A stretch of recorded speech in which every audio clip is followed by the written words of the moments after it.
화면이 좀 올라야 돼요. 예, 제목은 22대 총선 공약 프레임 그리고 저희가 요 세 가지를 말씀드리겠습니다.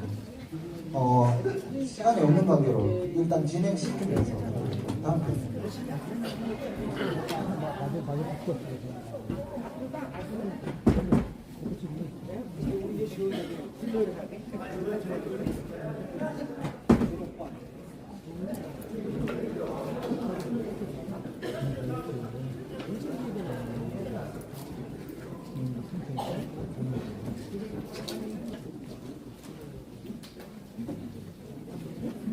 소리가 작네요. 공약 많이 보셨죠? 네.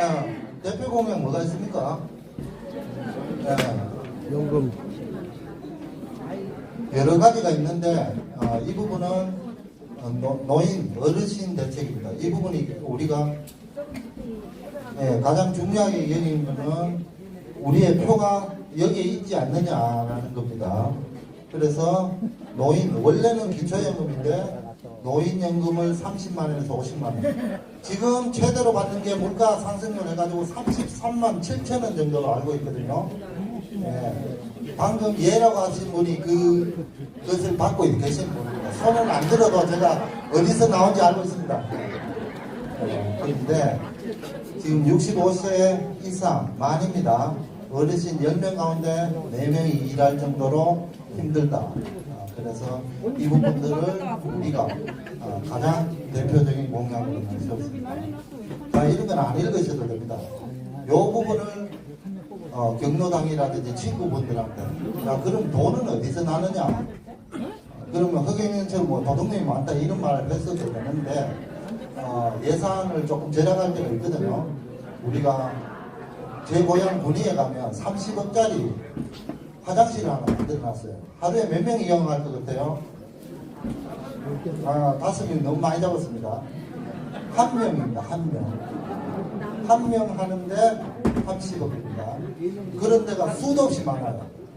수도 없이 많아요. 그런 게 있다.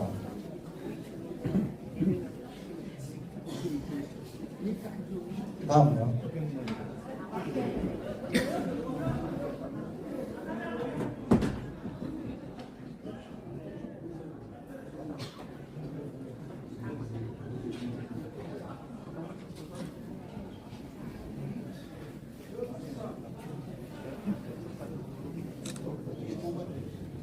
예, 저출산입니다.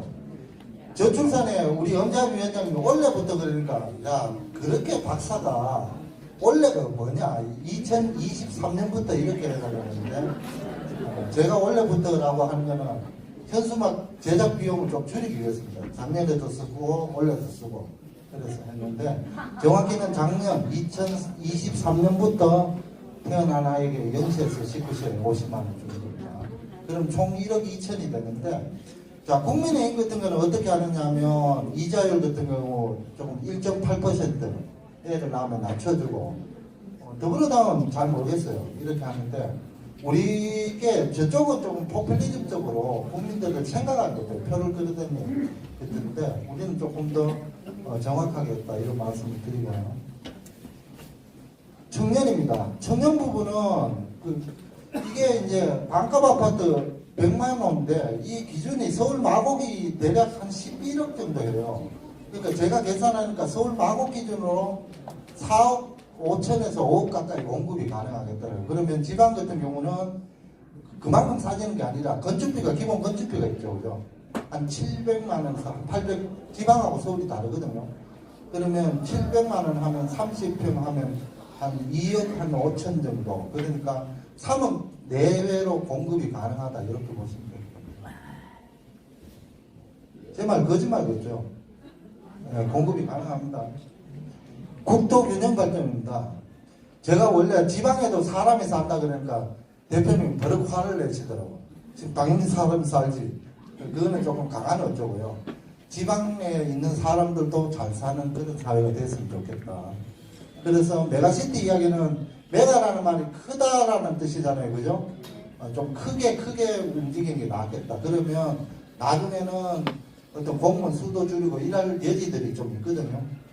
그래서 여러분들 제가 설명하는 것들 정도로 친구분이라든지 자식들한테 설명을 할 수 있어야 됩니다. 그거는 우리 전단지라든지 다 나와 있으니까 그렇게 하시면 되고요. 네, 다음은요. 연금입니다. 자, 연금은 지금 연금 안 받으시는 분하고 한번 손 들어보세요. 대부분 안 받으실 거거든요. 그렇죠? 예. 200명 정도가 손을 들어요. 그러면 322명은 받으신다는 거죠. 받는 평균이 38만 원입니다. 평균은 60만 원이고 중간에 있는 사람이 받는 게 38만 원밖에 안 돼요. 그러니까 지금 받으시는 분들은 대단히 다행이다 이렇게 생각하시고, 지금 젊은 친구들이 조금 나이 들어서도 받으려고 그러면 조금 더 내야 됩니다. 더 내고 더 받을 수 있는 거죠. 근데 거기에 플러스 돼야 되는 게 우리가 이민을 좀 받아들여야 돼요. 이민. 그리고 그런 데 대한 수용, 그리고 저출산 문제 해결돼야 되고, 이 문제 없이는 연금이 힘들다. 이런 문제고요. 다음요. 자, 위기가구 송파 재모녀 사건이라고 예전에 있었죠.